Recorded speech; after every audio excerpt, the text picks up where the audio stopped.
very good morning to the fellow students. Lecture today, I just continuing the subject on breach of contract, pelanggaran kontrak. Sebelum habis yang part pertama tu ada sedikit saya nak beri penerangan. Yang last kali itu there is number D by identify of promisor and promisee. When a promisor become a promisee, the other parties are discharged. Contoh, saya sewakan tanah kepada Balkis. So ada kontrak sewa tanah, lease. So there's a contract, saya menyewakan kepada dia. So di situ ada tanggungjawab kedua-dua parti sebagai yang memberi kontrak dan yang berkontrak. Tetapi Balkis beli tanah tu, selepas tu Balkis beli tanah tu daripada saya.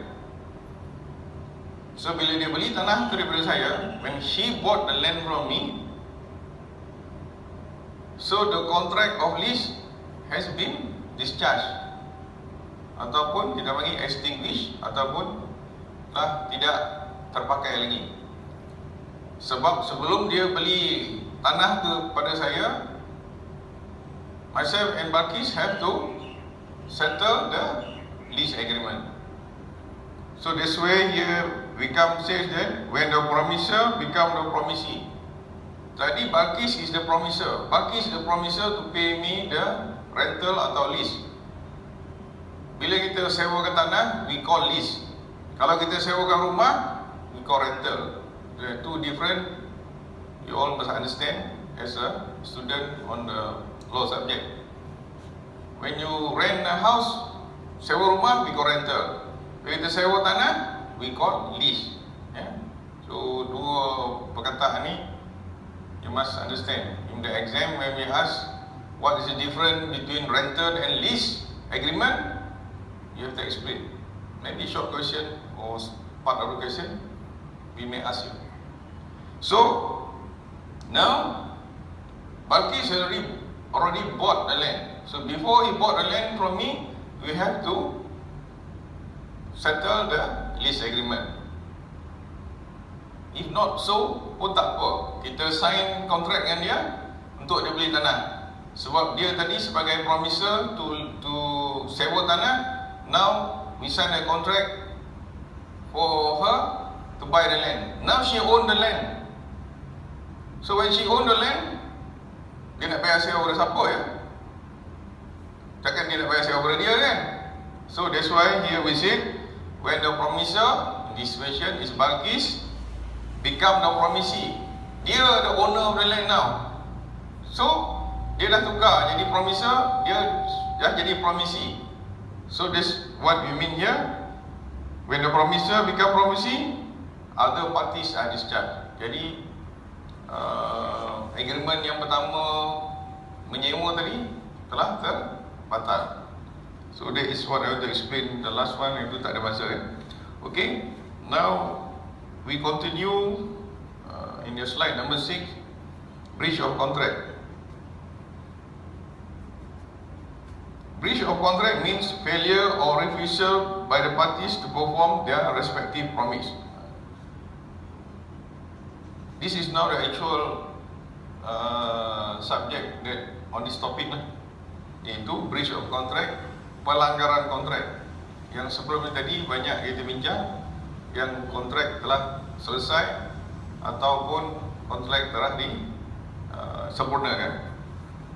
So there are two types of breach of contract. One is anticipatory breach and the other one is actual breach. So we'll go there in detail.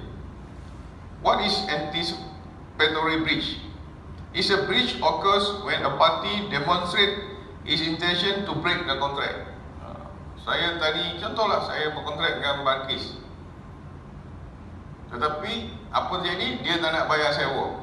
That is the anticipatory that she will breach the contract. Either vocal or written confirmation is not required. dia tadi tak nak bayar. Ni kita cerita senang lah. Tadi saya dengan Balkis ni kan, dia tak payah cakap dia tak nak bayar sewa pun tak apa. Kalau dia tulis pun tak apa. Di sini kata local or return contribution is not required. Dia tak cakap apa pun, tapi dia tak bayar sewa ataupun macam sewa bangunan ni lah, setiap bulan dia nak bayar. Tapi dia kata agreement must be paid every month by the 7th day of the next month. Maksudnya itu, kalau 30 hari bulan ni, bulan depan sebelum 7 hari bulan saya mesti bayar sewa. Atau macam saya bayar gaji lah, pun sama juga. Tapi sewa saya tak bayar on the 7th. That keadaan yang itu, that point I already have done some point of the anticipatory breach of the contract. Sini kita sebut tu, failure to perform an obligation in a timely manner can result in breach. Itu saya dah sebut tadi.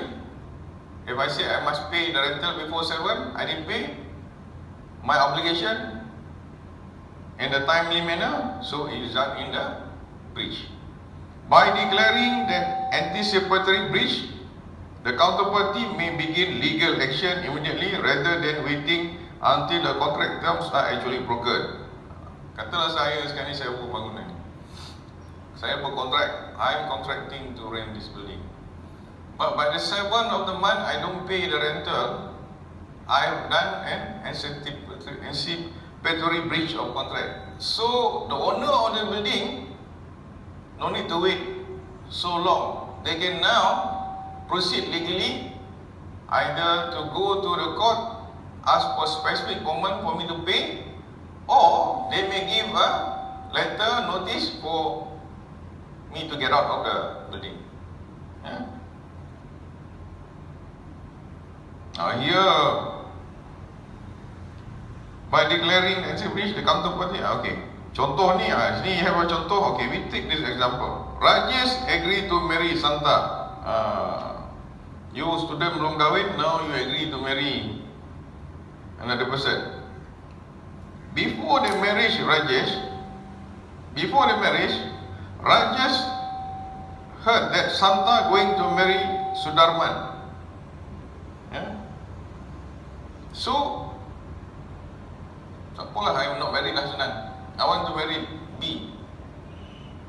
But before I married D, let's say I supposed to marry in December, then I heard that girl is already married somebody else.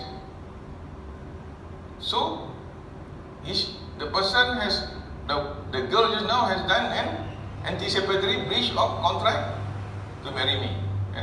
So to explain sini lah, tadi ada bagi tadi much clearer picture. Number 2, actual breach. Yang tadi breach yang anticipatory, yang ni actual breach. Actual breach of contract occurs when during the performance of the contract, at the time of performance, one party fails or refuses to perform his promise under the contract. We have a contoh example. Ashita agrees to deliver 10 kg of rice to Mansur by 1st November. Ashita failed to deliver the rice by 1st November.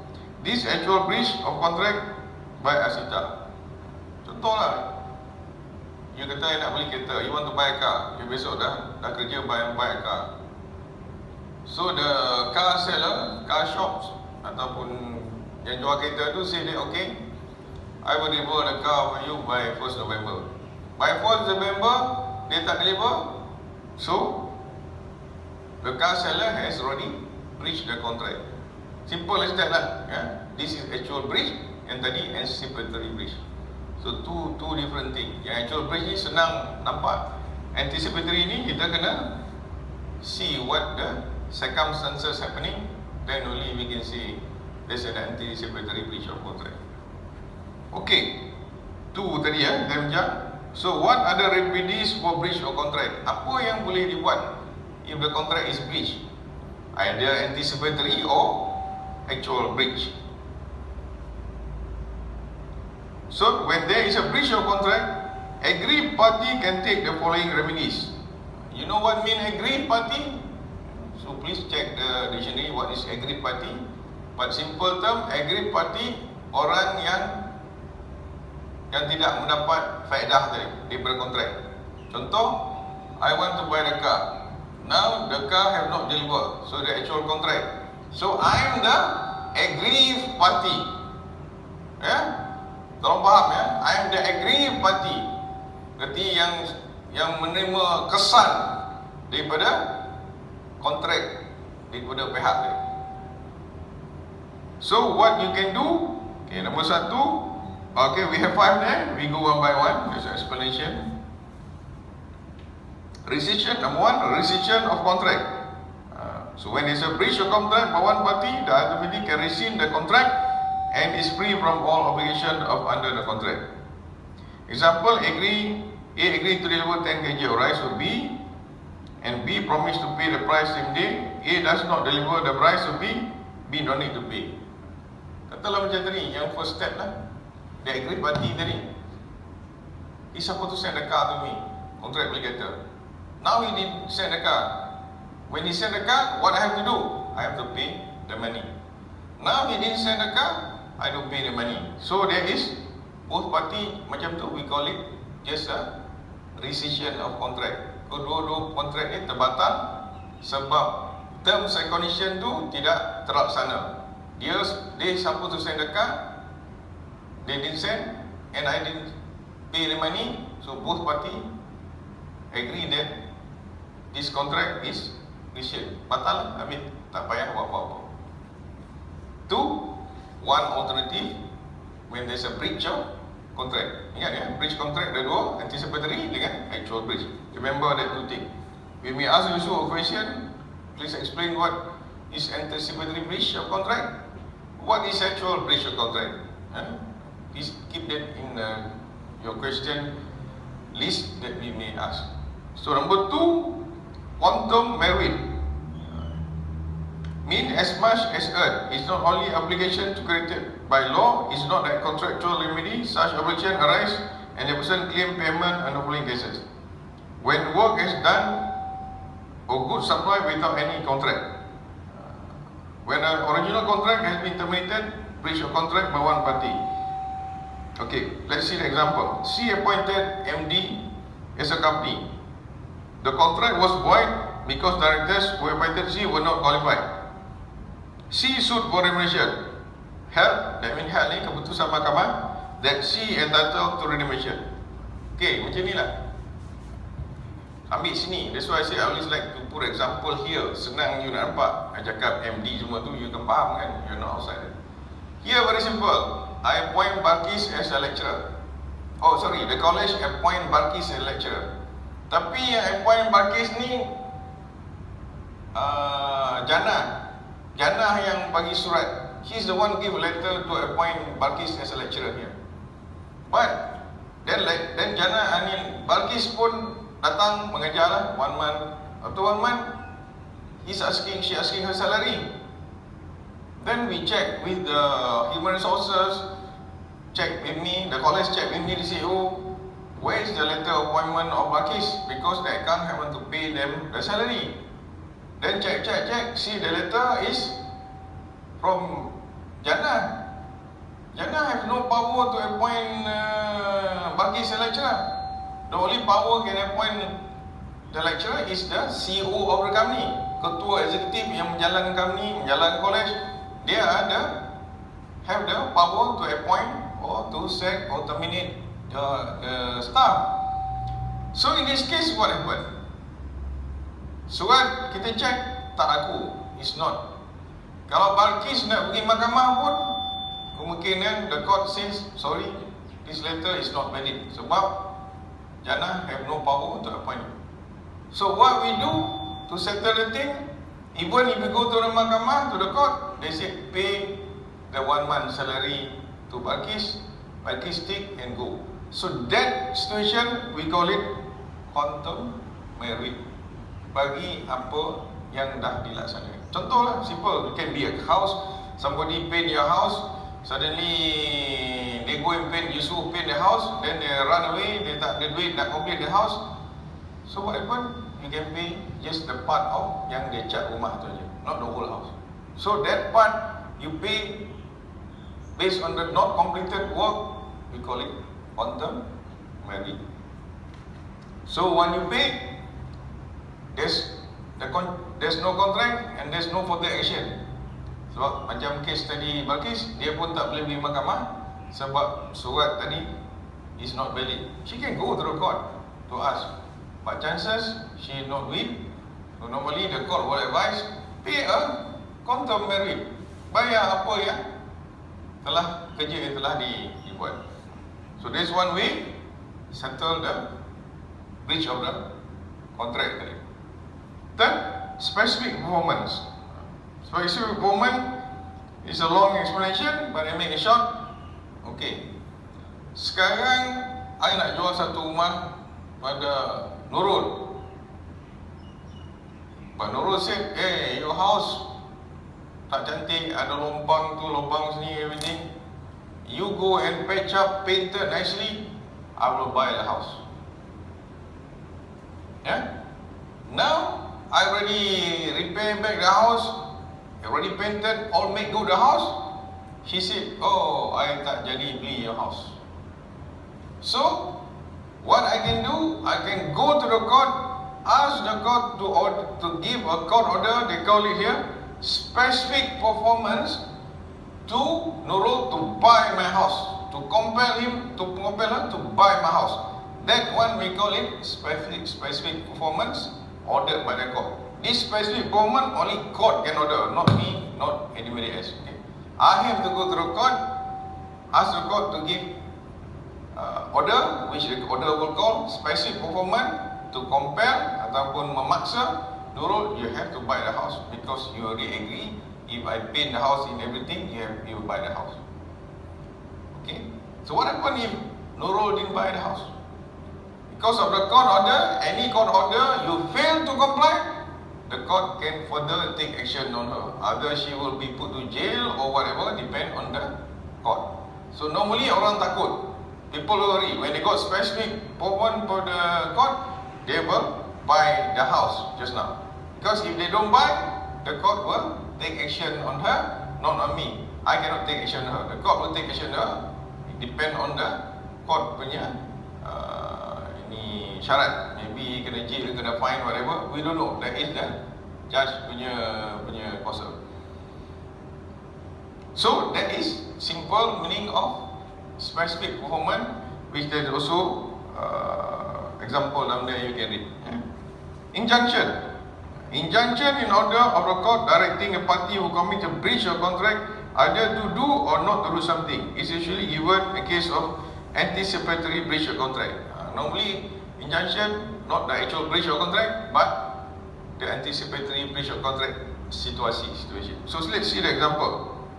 Muti agreed to act only for Shaji Kailash for 1 year. Here to act mean mungkin dia sebagai peguam. Sebagai act ni can act as a peguam, act as a broker, act as a marriage counselor, whatever lah. Dia setuju membuat satu pekerjaan untuk Shaji Kailash. But during the year, he contracted to act for Juliet. Sepatut dia kata dalam 1 tahun ni dia akan cuma acting untuk Shaji tadi untuk buat satu-satu projek misalnya, which that project orang lain tak buat lagi. But during the same year, si Muti tadi buat pula another contract with Vijayan to do the same project. So in this suit filed by Shaji Kailash, Muti prohibited by the injunction from acting with it.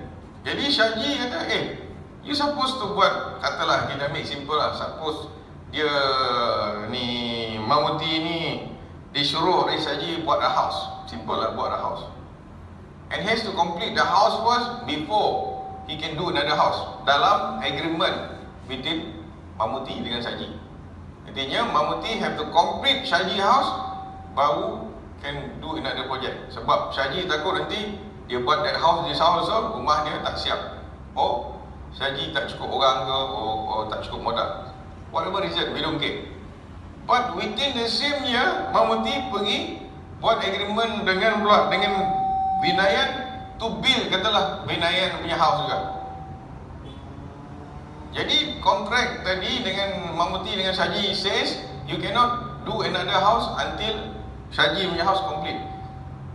Sebab Shaji takut masalah tak siap dan sebagainya. So Shaji now bila knows that he's already contract with Vinayan, Mamuti dah contract dengan Vinayan, Shaji can go to the court, minta court order, they call it injunction.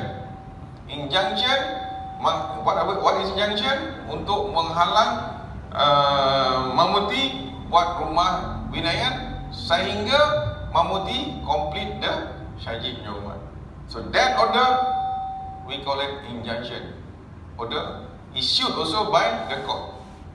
Failing with, kalaulah kata Mamuti tak ikut order tu, as I said macam cerita tadi, court may put Mamuti to jail or fine, itu court punya order, tapi will be punishable by the court. So normally when the injunction, orang tak berani. Paling minima the court will put him to jail 1 month or 2 months. So want to sit in jail 1 month or 2 months or 2 years. Yeah?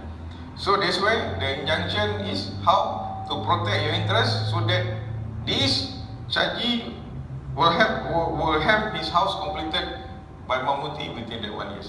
So that is the injunction punya order by the court. Again, all these court specific formal injunction all are issued by court, not by any party. Only court. Even the Prime Minister cannot issue injunction. Even the Yang Pertuan Agong cannot issue injunction. All these are court order. Only the court order. But before the order issued by the court, which is approved by the judge, or the judge is the one issued, they have to go for the trial to see how the situation. The court cannot simply issue a specific performance. The judge cannot issue a simply injunction. They have to see first the contract within the two party. The judge have to decide based by the contract. They will read the contract first before they buat the order. But if the contract doesn't say anything, katalah contoh ni, Mamuti and Shaji said, Mamuti, you build my house. Okay, you build a house. But then within the year, Mamuti buat pula another agreement dengan Vinayan. And then Shaji now go to the court, minta court order, ask for injunction that Mamuti cannot build Vinayan until his house is completed. But the agreement doesn't say. So Shaji cannot get the injunction from the court. The court won't issue because the contract doesn't say. Yeah, not simply the court will issue the order. It depends on the contract you sign. Yeah, you want to know better, you take law lah. I take law 8 years. The bachelor's or my master is not easy. So I'm giving the simplified for you as a student of this hospitality program. So you want to do further, you can. This is important. Okay, damages. Okay, damages.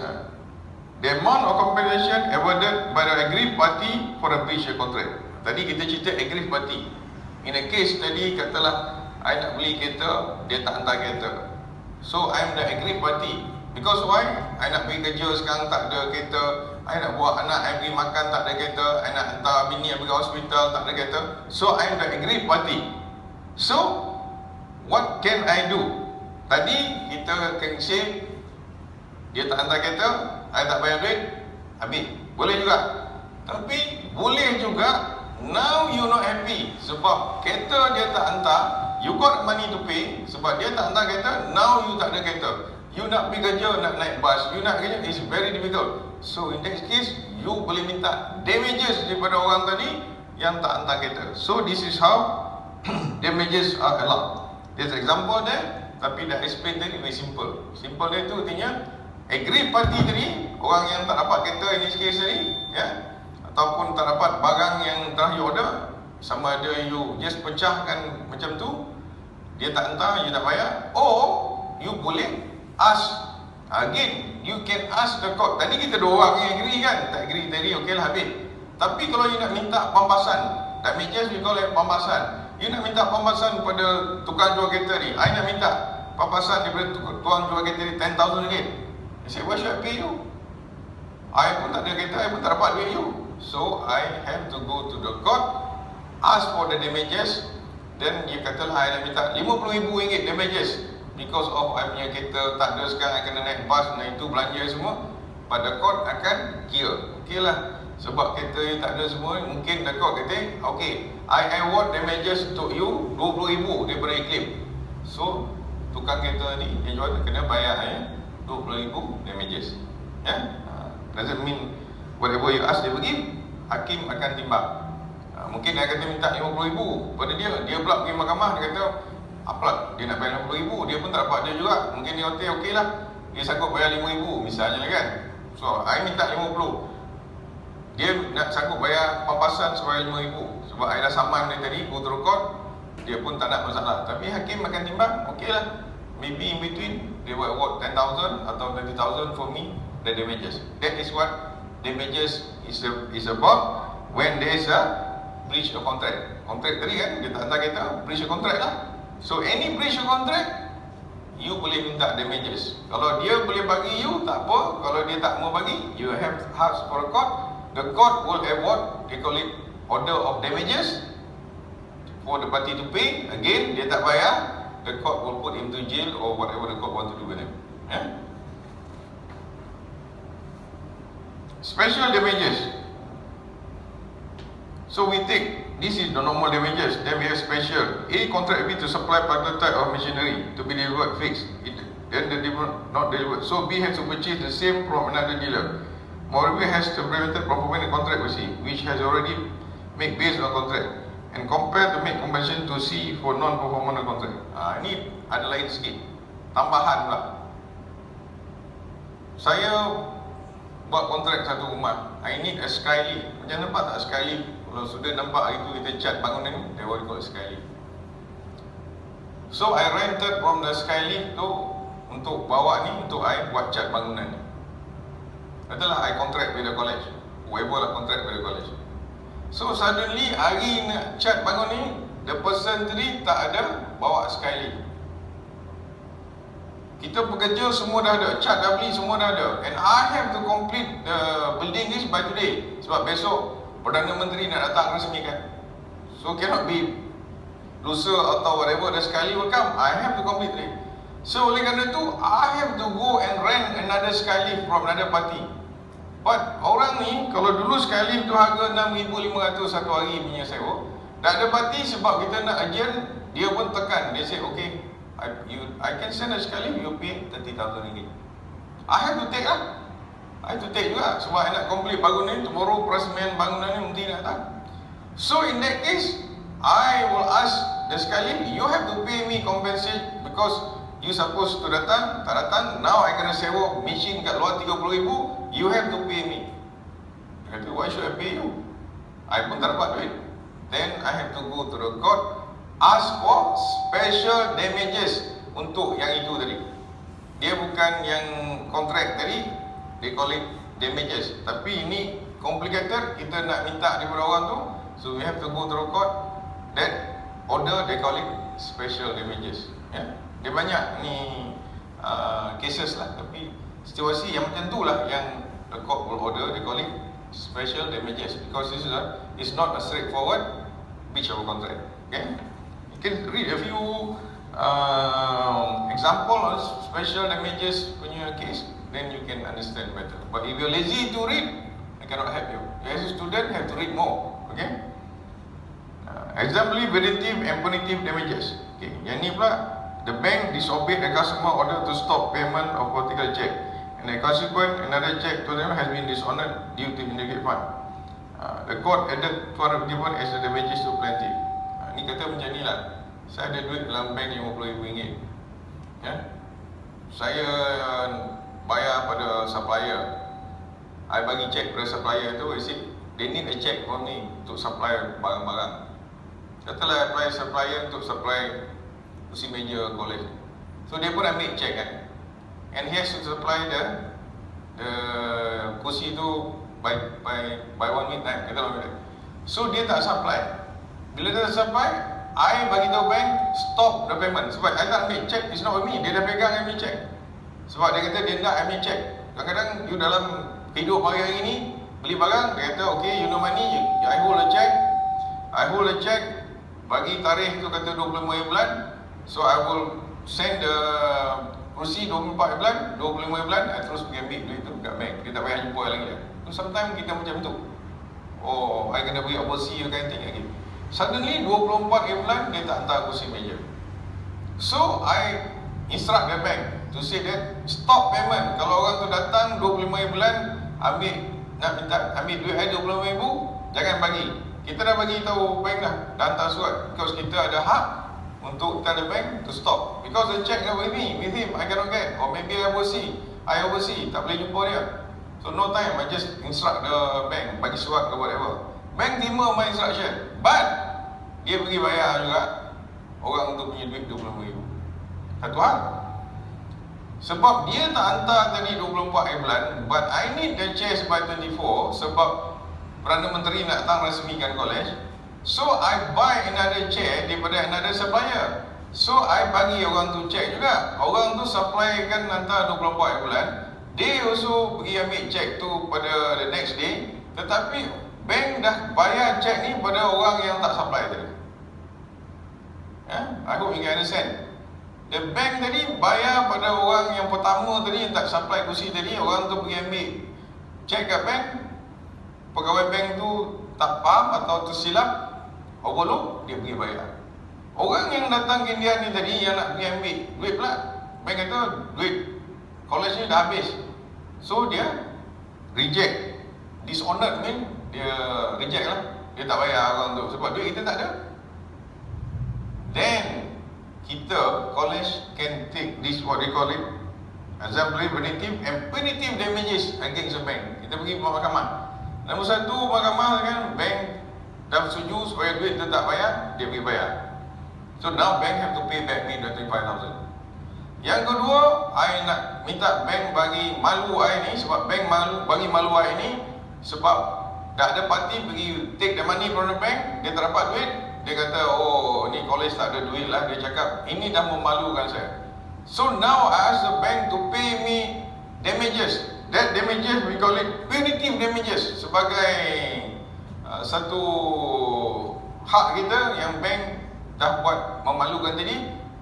Mungkin court akan kata okay, you nombor satu kena pulangkan balik dia RM25,000 sebab you bayar pada orang yang dah dia kata jangan bayar. Yang kedua, untuk jaga malu dia tadi sebab cek you dah dikeluarkan tadi, you have to bayar lagi ni college RM50,000. So that 50,000 is come under punitive damages. So you try to study, you don't understand, you can send me more lah. Then yang lain-lain tu nominal damages tu is not that very important, but you can read. A, contracted purchase a scooter from B. B is a dealer, penjual scooter, but he failed to purchase a scooter. However, he demand for scooters for exceeded the supply, and B could sell the scooter agreed to be purchased without loss of profit. B entitled only nominal damages. Ini minta siapa nanti explain sikit lah, very difficult. Balkis can explain in the class lah, because the time limited already for me. It's already 30 minutes kan. So that is on the breach of contract, and we have recovered the first one, define discharge of the contract, identify the breach of the contract, understand types of contract, breach ada dua, anticipatory and actual breach, then the types of contract yang kita dah bincang, and the damages that we have already explained to you. So these are the only matters that you have to understand for this topic of breach of contract. So please see the video as many times as you can, and if you still cannot understand the thing, please WhatsApp me, or we have the WhatsApp class. I can explain further, or I can post it in your online class. So it's very easy for you to understand through our way of teaching and delivering it online and this video. When I'm free, I can come to the class, but everything I said is already here. So the rest maybe Balkis can go through with you, and those you cannot understand can discuss in class, and Balkis will give you simple question and answer to test your understanding on the subject, so that we want to make sure you understand. If you don't understand, we will add on information and explain. It's not going to be difficult, but you must have to read and learn yourself. If you just listen to my video in the class, then you start to see, don't understand, it's very difficult. Okay, so that is my advice. Please visit the video or other videos we already put through YouTube new video on a breach of contract that you can, you got time, must watch that, or you can get more videos on your own from Google on breach of contract. That's how you want to learn, to understand, not only from my video but other video which easily available at your fingertips. If you don't do that, it's not going to help you. Now learning have become very easy, so I'm telling you now, if you don't do that, nobody can help you. You have to help yourself. Okay, thank you very much. Assalamualaikum.